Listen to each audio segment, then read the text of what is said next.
नमस्कार दोस्तों, मैं जितेंद्र बेनीवाल आप सभी का स्वागत करता हूं आपके अपने ऑनलाइन प्लेटफॉर्म एसपी लेसन्स पे। और आज हम यहां पे जो टॉपिक लेके आए हैं, जैसा कि मैंने पहली क्लास में बताया था जब हमने मोहम्मद बिन कासिम की क्लास ली थी, कि हम स्पेशल टॉपिक पढ़ते रहेंगे एग्ज़ाम के पॉइंट व्यू से। जो जहाँ जहाँ से एग्ज़ाम में क्वेश्चन पूछे जा रहे हैं वहाँ वहाँ से हम टॉपिक उठाते चलेंगे। हम कोई भी टॉपिक कंटिन्यू नहीं पढ़ेंगे कि कंटिन्यू हम हिस्ट्री का अगर मध्यकाल स्टार्ट कर दिया तो हम मध्यकाल ही फिनिश करेंगे, नहीं, ऐसा कुछ नहीं है। हम इंपॉर्टेंट टॉपिक पहले हम कवर करेंगे जहाँ से सबसे ज़्यादा क्वेश्चन पूछने की पॉसिबिलिटी रहती है। और हाल फिलहाल में अभी जो एग्ज़ाम चला हुआ है SSC CHSL LDS LDC colour का, उसमें भी क्वेश्चन जो जहाँ से पूछे जा रहे हैं, तो क्वेश्चन पूछे जा रहे हैं मॉडर्न हिस्ट्री से ज़्यादा क्वेश्चन पूछे जा रहे हैं, प्राचीन भारत से भी क्वेश्चन पूछा जा रहा है। लेकिन मध्यकाल से अभी देखें तो हाल फिलहाल में ये जो पेपर हुए हैं अभी 12 तारीख से, क्वेश्चन कम देखने को मिले हैं। तो आज हम जो स्टार्ट करने जा रहे हैं, हम मॉडर्न हिस्ट्री को स्टार्ट करने जा रहे हैं। हो सकता है मॉडर्न हिस्ट्री को हम कंटिन्यू रखें, हम कंप्लीट करें, तो लेकिन टेंशन मत लेना किसी भी प्रकार की। हमने जो हिस्ट्री शुरू कर रखी है वो हम उसको कंप्लीट ही करेंगे। ये नहीं है कि आज हम हिस्ट्री भी नहीं कंप्लीट करने वाले हैं, ये नहीं करेंगे, एक कुछ टॉपिक करेंगे, नहीं। हिस्ट्री जो हमने स्टार्ट कर रखी है इसको हम कंप्लीट करेंगे जी। किसी भी प्रकार की कोई टेंशन लेने की ज़रूरत नहीं है। तो हिस्ट्री के भी बड़े इंपॉर्टेंट टॉपिक है और आज हम उसी पे डिस्कस करने वाले हैं। तो आज हम यहाँ पे चर्चा कर लेते हैं जो हिस्ट्री शब्द है, जो इतिहास है, इतिहास को कंप्लीट करेंगे। इसको 3 पार्टों में बांटा गया, प्राचीन भारत, मध्यकाल भारत और आधुनिक भारत, यानी कि मॉडर्न हिस्ट्री। और आज हम जो स्टार्ट करने जा रहे हैं वो रहेगा मॉडर्न हिस्ट्री का। कौन सा टॉपिक रहेगा हमारा? Modern history. तो मॉडर्न हिस्ट्री आज शुरू करने जा रहे हैं हम, यानी कि आधुनिक भारत पे आज हम डिस्कस करेंगे। और आधुनिक भारत का अगर हम देखें तो आधुनिक भारत का जो टाइम पीरियड है वो आधुनिक भारत का जो टाइम पीरियड है वो क्या है? तो आधुनिक भारत का जो टाइम पीरियड है वो है 1857 से लेकर टुडे, यानी कि ओन वर्ड तक। क्या है?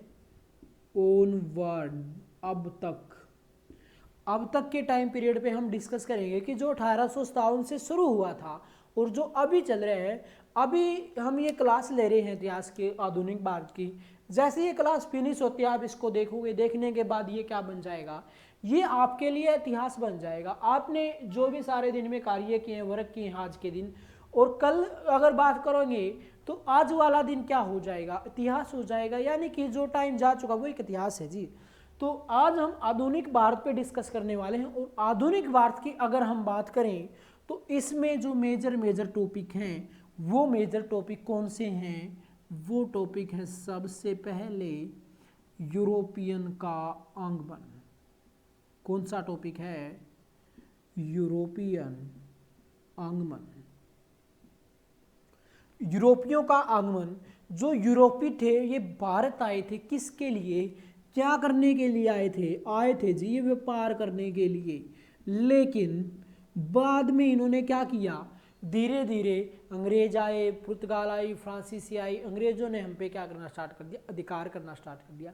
अब यहाँ पे बात करें, हमने जैसे ही यूरोपियन आगमनों को फिनिश किया उसके बाद इन्हीं यूरोपी क्या करेंगे, ये यूरोपी आगे चलकर बंगाल पे अधिकार कर लेंगे। फिर हमारे यहाँ कंपनी रूल स्टार्ट हो जाते हैं। कंपनी रूल के बाद फिर स्टार्ट होता है क्या? 1857 की क्रांति। क्या स्टार्ट होती है जी? 1857 की क्रांति। आज क्या हुई? फिर 1857 की क्रांति होती है। इसको क्या बोला जाता है? प्रथम स्वतंत्रता संग्राम। प्रथम स्वतंत्रता संग्राम किसको बोला जाता है जी? ये बोला जाता है किसको? 1857 की क्रांति को। 1857 की क्रांति क्या हो जाती? असफल हो जाती। असफल के कारण क्या क्या थे? जैसे अच्छा नेता न होना, एकता न होना, इस प्रकार से बहुत सारे कारण थे जिससे क्या हो जाती है? ये क्रांति असफल हो जाती है। इसके बाद 1857 की क्रांति समाप्त होती है। 1858 में एक अधिनियम आता है, भारत शासन अधिनियम। कौन सा अधिनियम आता है? भारत शासन अधिनियम। ये भारत शासन अधिनियम कब आता है जी? ये आता है 1858 में। इस अधिनियम के तहत क्या होता है, जो कंपनी का कार्यकाल था, वो कंपनी का जो रूल था, कंपनी रूल को फिनिश कर दिया जाता है और भारत पे स्टार्ट हो जाता है क्या? Crown rule. क्या स्टार्ट हो जाता है? क्राउन रूल स्टार्ट हो जाता है। कब? 1858 में। इसके बाद 1885 में स्थापना होती है किसकी? कांग्रेस की। किसकी स्थापना हो जाती है? कांग्रेस की। स्थापना करता कौन है? A.O. ह्यूम। अब 1885 में इसके बाद क्या हो जाता है? 1885 से लेकर 1947 तक का जो टाइम पीरियड रहता है, इस टाइम पीरियड को हम क्या नाम देते हैं? इस टाइम पीरियड को हम नाम देते हैं जी राष्ट्रवाद। क्या नाम देते हैं? राष्ट्रवाद। अब राष्ट्रवाद को भी विभिन्न चरणों में बांट दिया जाता है। जैसे राष्ट्रवाद के चरण कितने हो गए? सबसे पहले 1885 से लेकर 1905 तक। 1906 में तो बंगाल विभाजन, 1905 में बंगाल विभाजन हो जाता है। इसके साथ ही क्या होता है? ये होता है उदारवादी दल। क्या होता है? उदारवादी दल। 1905 से लेकर 1916-17 का जो टाइम पीरियड रहता है, इसको क्या बोलते हैं? उग्रवादी दल।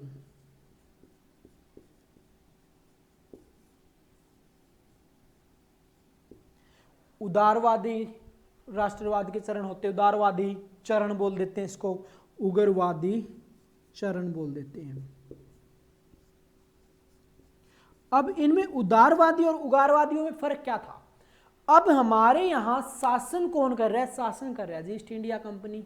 ये बात सही है, ईस्ट इंडिया कंपनी शासन कर रही है। लेकिन बात ये बनती है, जो कहानियां क्या बनी? कहानियां ये बनी जी, जो ये उदारवादी और उग्रवादी दल है, इनमें कहानी क्या बनी?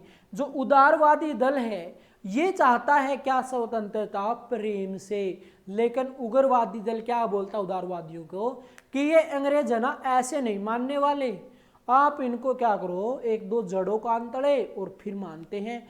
ये तो है ना जी लाठियों के भूत हैं, बातों से नहीं मानने वाले हैं। उग्रवादी ये चाहते हैं। उग्रवादी क्या चाहते हैं? आमने सामने की लड़ाई। उदारवादी क्या चाहते हैं? समझौता। ठीक है। इसके बाद फिर एक चरण आता है जी 1917 से लेकर 1947 तक का। इस टाइम पीरियड को क्या नाम दिया गया जी? इस टाइम पीरियड को नाम दिया जाता है गांधी युग।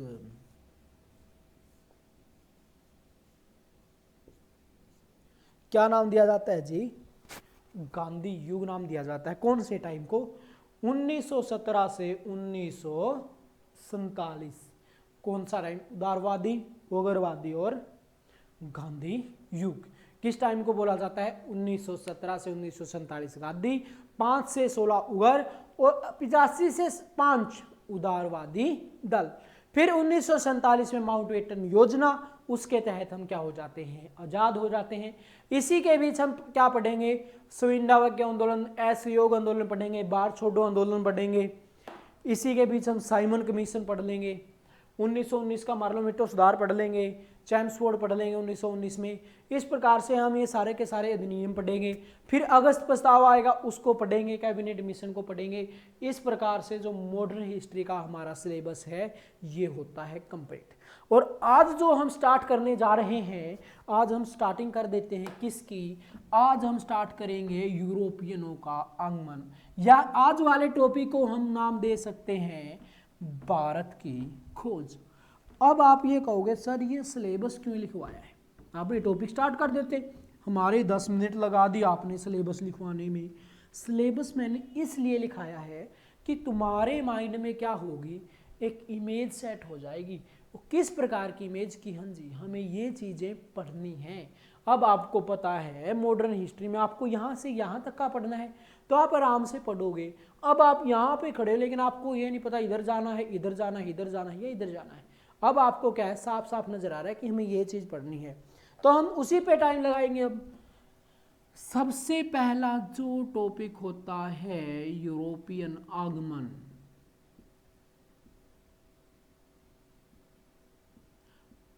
ये यूरोपियन आगमन कब स्टार्ट होता है, बात करें हम यूरोपियन आगमन में कुछ कंपनियां आई थी हमारे यहाँ व्यापार करने के लिए। तो सबसे पहले कंपनी आई थी कौन सी, पुर्तगाल कंपनी। कौन सी कंपनी आती है जी, एक कंपनी आती है, वो कंपनी कौन सी है, वो है जी पुर्तगाल कंपनी। और पुर्तगाल कंपनी हमारे यहाँ सबसे पहले कब आई थी, 1498 में। 1498 में कौन सी कंपनी आई थी, पुर्तगाल कंपनी आई थी जी। ये बात किसने बताई है, ये हमें पता चलता है यूरोपियन कंपनी के आगमन में। यहां तक सब क्लियर है, फटाफट से बता दीजिए।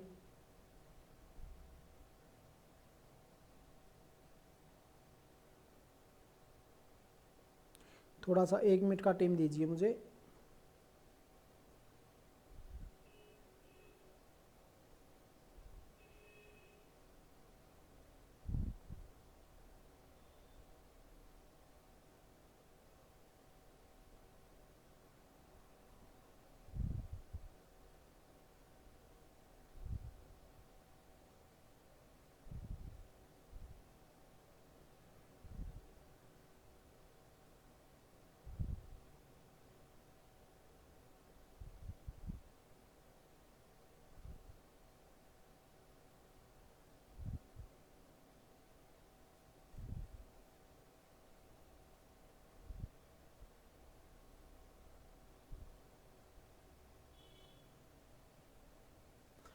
तो सॉरी थोड़ा विलम्ब होने के लिए, तो मैंने आपकी 1 मिनट खराब कर दी, इसके लिए सॉरी। पहली कंपनी कौन सी आती है, पुर्तगाल कंपनी आती है 1498 में। इसके बाद फिर एक कंपनी आती है, कौन सी कंपनी आती है, वो आती है जी ईस्ट इंडिया कंपनी। कौन सी कंपनी आती है, ईस्ट इंडिया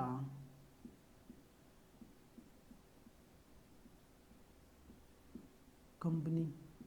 ये ईस्ट इंडिया कंपनी भारत में कब आती है, बात इसकी कर लेते हैं। ये आती है लगभग 100 साल के बाद, 1600 ईस्वी में। देखो सबसे पहले पुर्तगाल आई 1498 में, गई कब, सबसे बाद में 1961 में। ये भी इंपोर्टेंट क्वेश्चन बनता है कि 1961 में इसका अधिकार कहाँ था, गोवा पे अधिकार था इसका। फिर क्या होता है, ईस्ट इंडिया कंपनी आती है जी 1600 AD में। क्वेश्चन आता है कि जब ईस्ट इंडिया कंपनी भारत आई थी उस टाइम पे किस मुगल शासक का राज्य चल रहा था, तो उस टाइम पे मुगल शासक कौन था, मुगल शासक था जी अकबर। एक ये इंपोर्टेंट क्वेश्चन बनता है।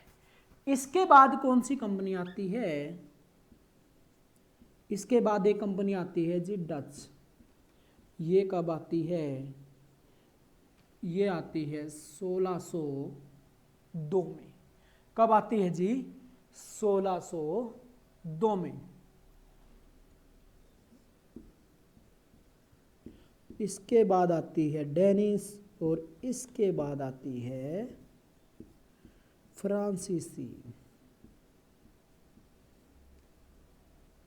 ये कब आती है जी, ये आती है जी 1616 में।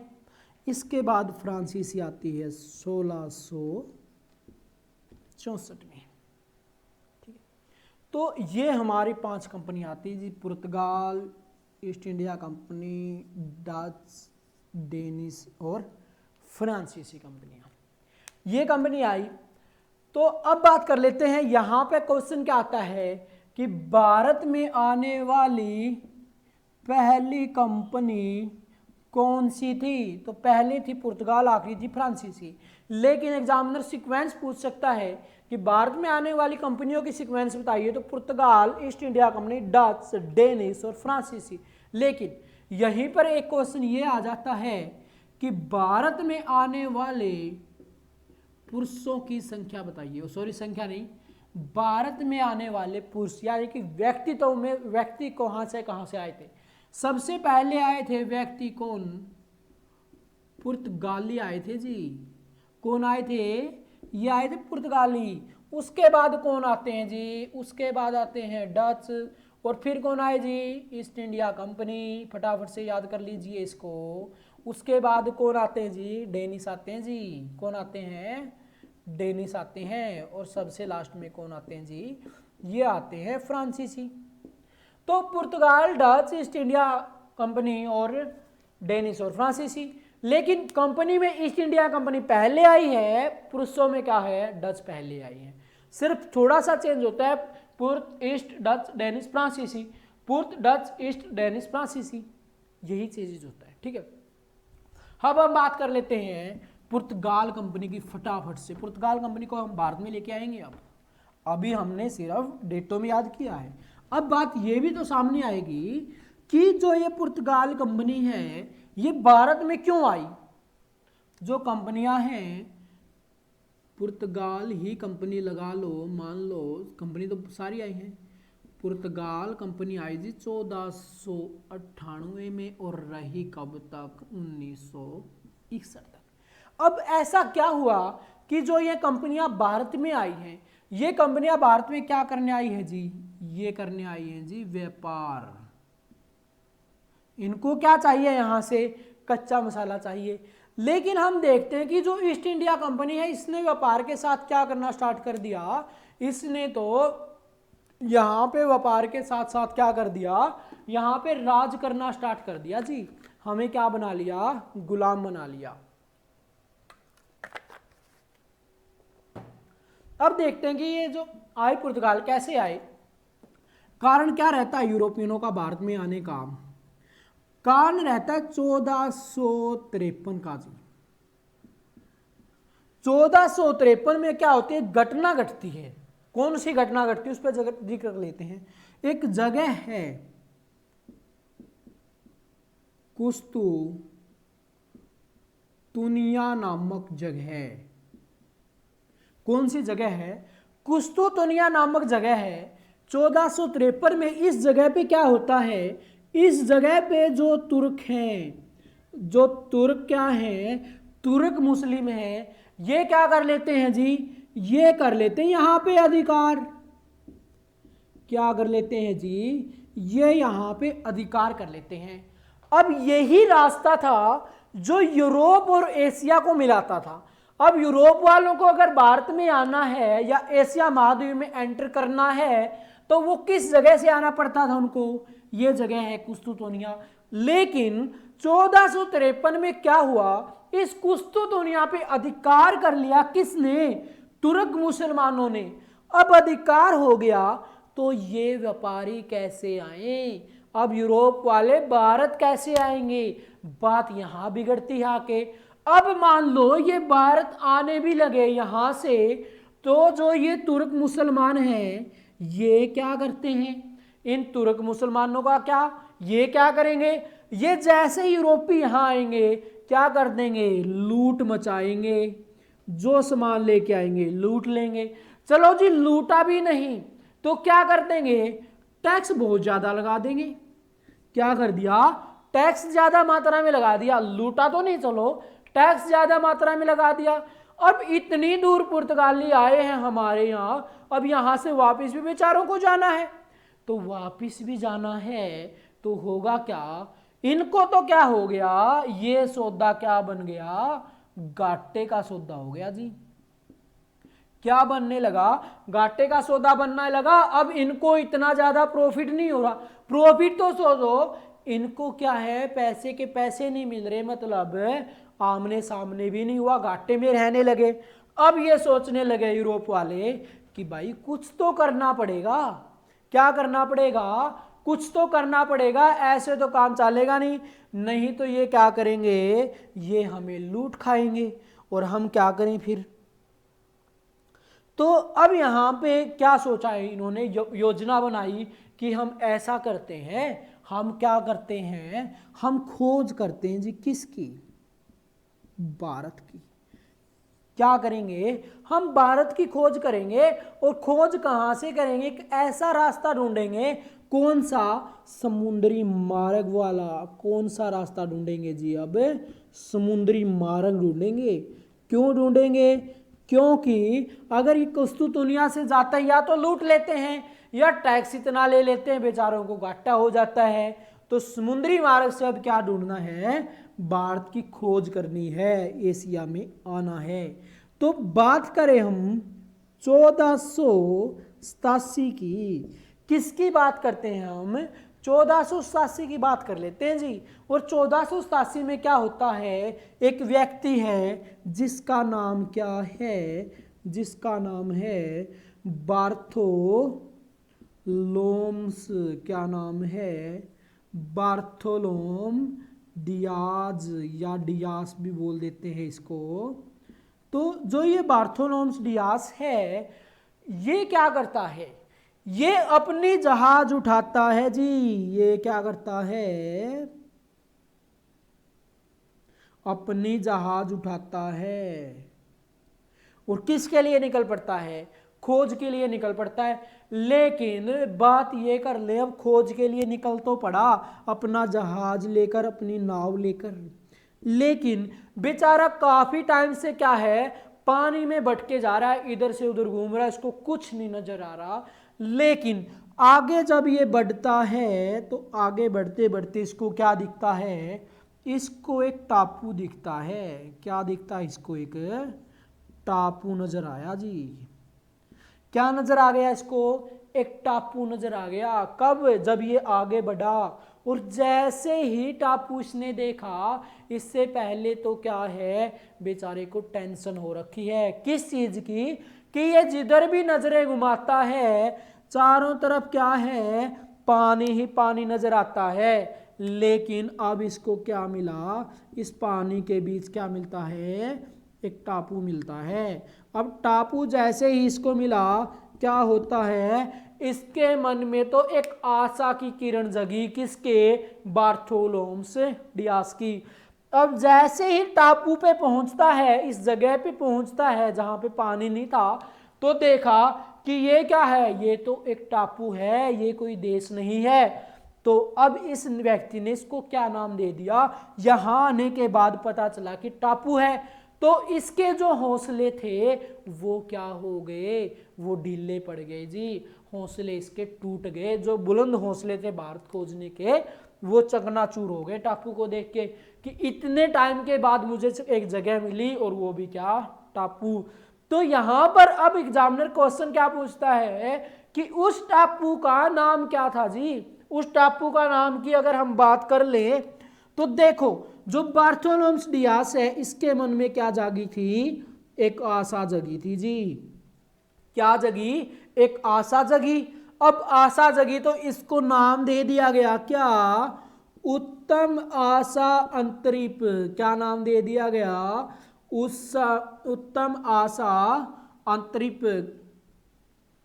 उत्तम आशा अंतरिम, किसको नाम दिया, इस टापू को नाम दे दिया जी। इसी को हम किस नाम से जानते हैं, कैप ऑफ गुड होप के नाम से।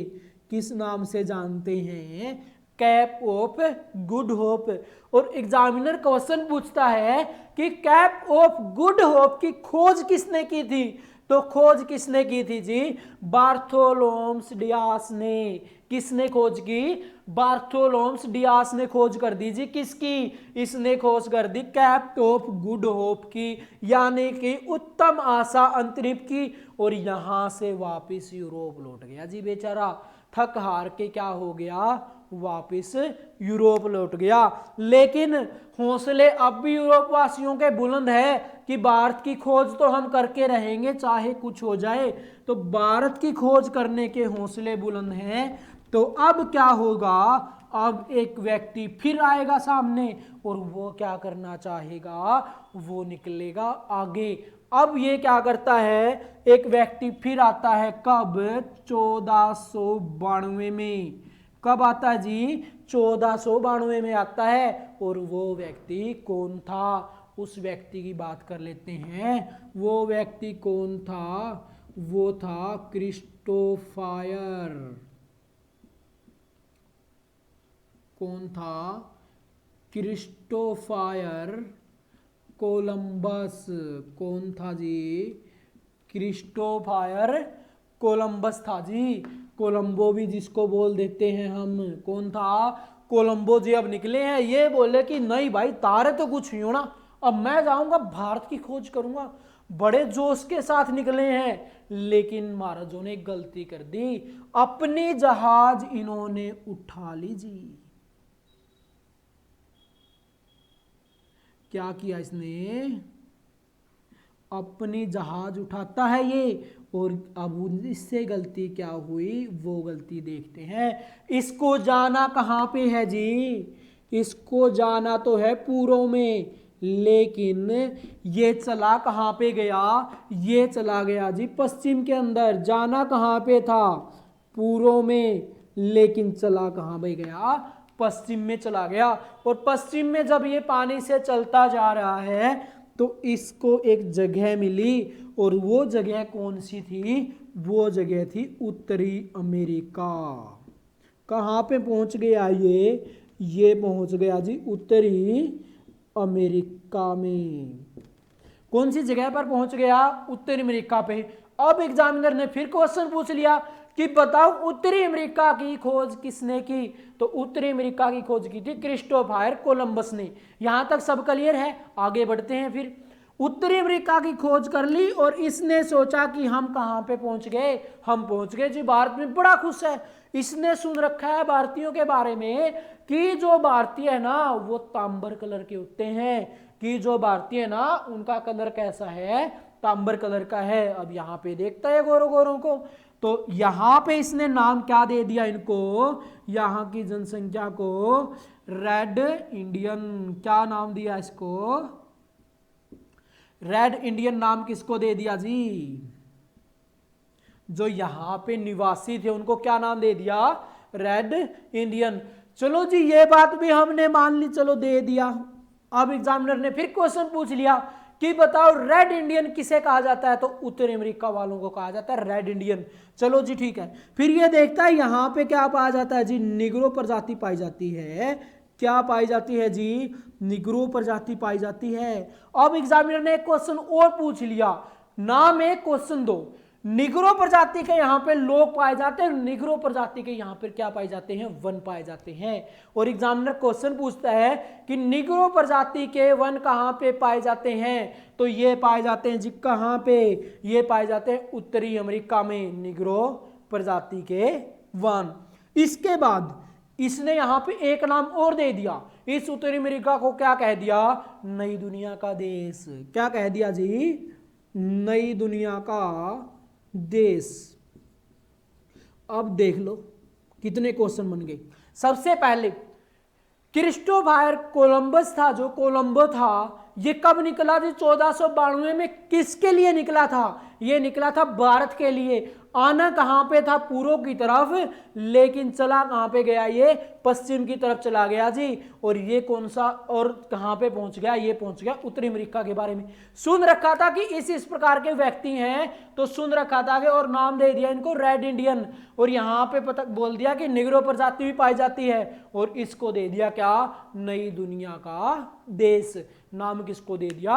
उत्तरी अमेरिका को। एग्जामिनर ने सारे के सारे क्वेश्चन पूछ पूछ लेने हैं कि उत्तरी अमेरिका की खोज किसने की, रेड इंडियन किसने बोला, नेग्रो प्रजाति के बारे में किसने बताया, नई दुनिया का आदेश किसने कहा। लेकिन यहाँ से फिर थक हार के वापस कोलंबस भी आ गया, कोलंबो भी चला गया जी, नहीं बात बनी। अब कोलंबो की बात नहीं बनी तो फिर एक बंदा निकलेगा, फिर एक बंदा निकलेगा, और वो बंदा कौन है उसकी बात कर लेते हैं। अब एक बंदा भारत आ जाएगा, वो बंदा है वास्को, क्या बोलते हैं उसको, वास्को, यानी कि वास्को डी गामा। एक बंदा फिर निकला भारत के लिए, जो 14 मई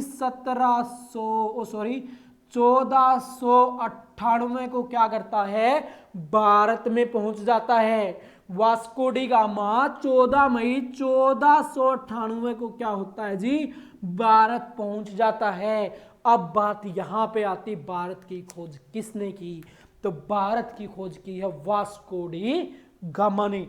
अब हम देखेंगे नेक्स्ट सेशन में कि वास्को डी गामा भारत आते वक्त किसने कितनी मुसीबतों का सामना किया है, ये कब चला था, इसके जहाज का क्या नाम है। तो मुझे इसका जहाज का नाम सबने बताना है कि ये किस जहाज से भारत आया था, कहां से होता हुआ आया था, किसने इसका स्वागत किया, किसने भारत आने में इसकी सहायता की। वो सारी बातें मैं आपको कमेंट बॉक्स में जानना चाहता हूं। और इसके अलावा जो मैं बताना चाहता हूं हर प्रकार की बात मैं बताऊंगा। नेक्स्ट सेशन में हम पढ़ेंगे वास्को डी गामा किस प्रकार से भारत आया, किसके सहयोग से भारत आया, किसने इसका स्वागत किया, इसने क्या किया, कब मरा, कब जिया, कैसे पुर्तगाल भारत में स्टेबल हो गया, कैसे पुर्तगाल का पतन हो गया। नेक्स्ट सेशन में हम पूर्णतः पढ़ेंगे पुर्तगाल कंपनी को, जो 1498 में आती है, 1961 में जाती है, 1498 में आ जाता है पुर्तगाल कंपनी का व्यक्ति वास्को डी गामा। यहीं पर आज की क्लास को हम ड्रॉप करते हैं। तो वीडियो आपको अच्छी लगे तो इसको ज़्यादा से ज़्यादा लाइक करें और शेयर करें।